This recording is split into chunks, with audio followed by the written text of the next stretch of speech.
First of all, just wanted to say I'm incredibly grateful and blessed for this opportunity to speak today. And I just want to give a special thank you to David and Mike for the team and this journey. I'm a better man for knowing both of you, so thank you. When we first started researching getting things done for teens, we unearthed some really fascinating data. A recent study in the US reported that 82% of teenagers reported consistently experiencing moderate to extreme stress during the past school year. 82%. That percentage was actually less than in other parts of the world, including India and China. Overload is pervasive. In that same study, it showed that teenagers are actually dealing with stress. The majority of them are dealing with stress by further plugging into the sea of connectivity, whether that's video games, social media, entertainment. Distraction is rampant. Think back to when you first intersected with GTD. For most of us, it was at the point of some form of desperation, whether that was overwhelm or stress or forgetfulness or ineffectiveness. I call this adoption process reactive GTD because we came to the methodology because what we were doing either wasn't working or we were looking for something better. And GTD represented a form of relief amidst a complex reality. But does stress and overload have to be, is that a necessary precursor to the adoption of GTD? What if we considered a more preemptive approach, a proactive GTD, one that was introduced before habits are formed, before overload, before immersing oneself fully in the sea of digital connectivity? What if, from an early age, one of our highest priorities was to equip young people to effectively manage stuff, thus unleashing them to be all that they were called and created to be? I have 4 kiddos. My son, Will, my daughters, Samantha, Nora, and Izzy. Nora, she's my third. She's my middle. And she's beautiful and she's sweet. And since birth, she has struggled with significant anxiety, even paralyzing, often dysregulating anxiety.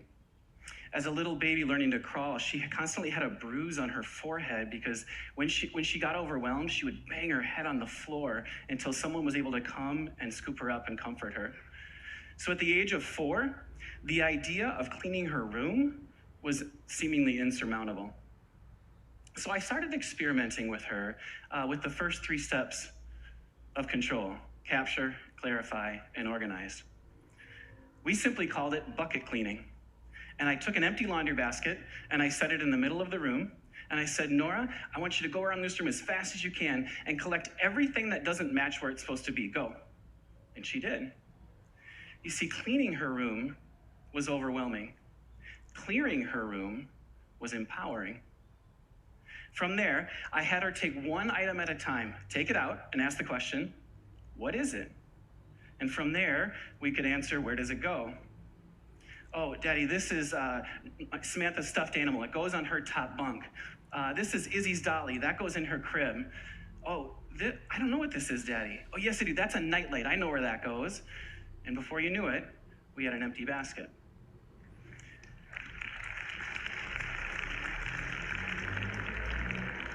It was a simple game to teach 3 powerful steps.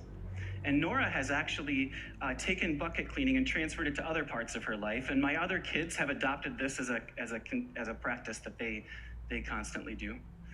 The power of corralling physical stuff. I teach in the public school system in the States. I've been teaching in a multi-age classroom in the public schools for about 20 years.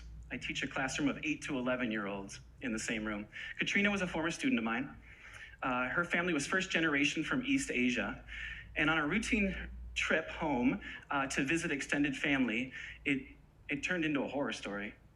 It wasn't a trip at all.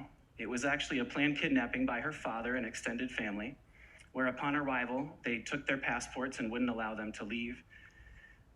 Her brave mother escaped with her and her brother to the US consulate. And over the course of the next year, they made their way back to the States, and Katrina re-entered my classroom. Now, I didn't know how to support her. All I knew to do is just to love on her and support and encourage her the best I could. But on one of these particularly heavy days, I sat down with her and I introduced a mind sweep. And I just said, tell me everything that has your attention right now. And I scribed for her. And she just unloaded all of the stuff that she had been carrying around. And after just listening and writing and asking a few questions along the way, I turned the paper around and showed Katrina. Shoulders dropped, tears stopped, and she looked at me and said, that's not that much. And from there, we discerned some simple projects and next actions that she could take, ranging from emailing the band teacher to see if she could join band, to learning to wash clothes so she could help her mother. I watched this little girl go from shut down to feeling empowered and encouraged.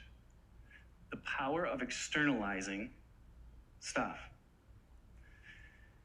This is my classroom. One of the most important things that I feel like I teach my students is not math, writing, reading, the core subject areas. It's the ability to reflect and engage, to pay attention to what has their attention and what needs their attention. We use the metaphor of the 3D glasses to represent the three depths of reviews: the daily review, weekly review, and levels of focus. Our daily review is really quite simple. It is a semi-frequent look back at what we refer to as our second brain. You actually see a few kids here with 3D glasses on. They don't serve a function. They like them for the novelty of them. But they're just looking back, checking calendars, projects, next actions to keep them on track for the day. And the primary goal here is for me to help them understand how to be effective map readers before they need to become effective map makers in their own life as their life grows in complexity.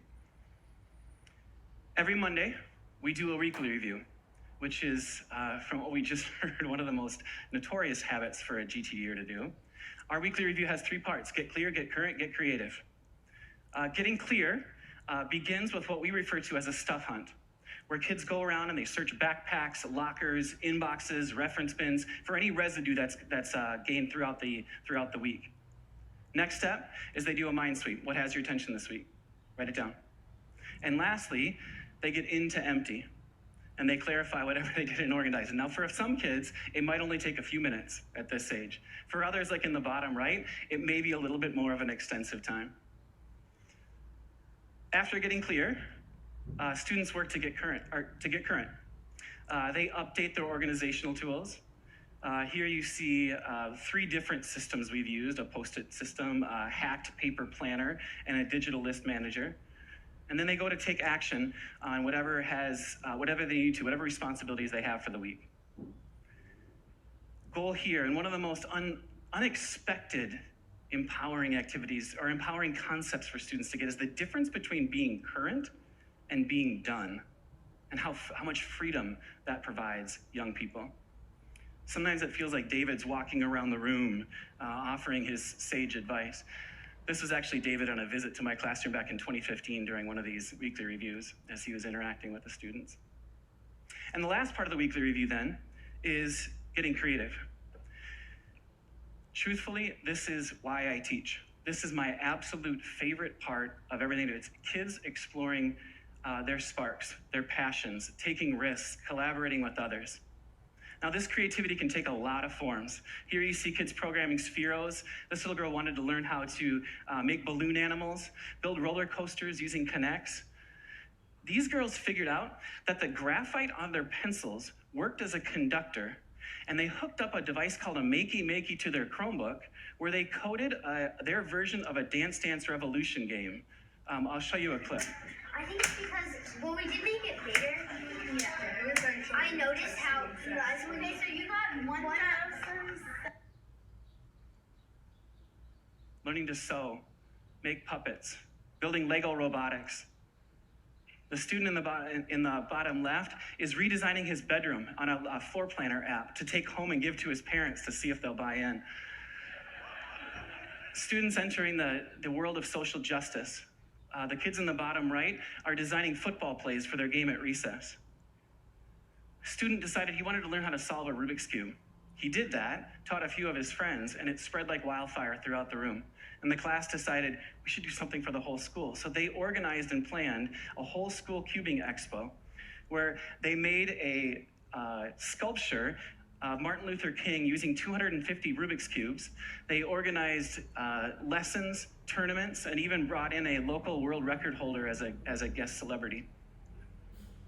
And the list goes on. Kids making carnivals for other kids, giving presentations on a wide variety of topics, even a life-size version of Wizard's Chess from the world of Harry Potter. Regardless of what you think of these activities and their place in schools, here's the bottom line. These students created ClearSpace, which provided the opportunity for creative inspiration. They dreamt a vision of wild success, and they took action. This will be the ultimate make it up and make it happen generation. And they're facing the most complex and dynamic reality in the history of the world, full of an unbelievable amount of noise. We have the opportunity to proactively equip them with the thinking skills to thrive in it. What are we waiting for? Thank you.